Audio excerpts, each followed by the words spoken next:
Thanks for inviting us in tonight at 6 o'clock. The man charged with murdering Southport Police Lieutenant Allan will have to wait another week to find out his future. That after 6 days of testimony wrapped up today with two very different theories on what happened inside that car that was overturned along Madison Avenue in July of 2017. Rich Nye has been covering this trial for us every day, and tonight at 6 he tells us what that judge now has to consider. In final arguments, the prosecution said Jason Brown alone is responsible for the murder of Lieutenant Allan. The prosecution says Brown was a drug addict with a deep craving to get high in July 2017 when he crashed and flipped his car going at least 65 miles an hour.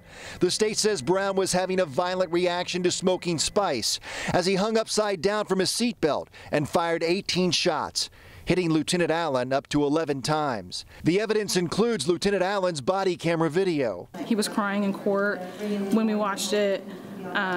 He feels horribly about what happened. It's difficult because he doesn't remember. He doesn't remember doing these things, but he feels awful. A defense expert witness neurologist believes Brown had a seizure while driving and was in an altered state of consciousness during the shooting.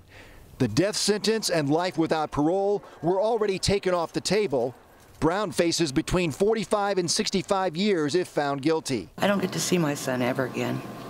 I don't get to tell him I love him every day. He took something away from me that I can never get back.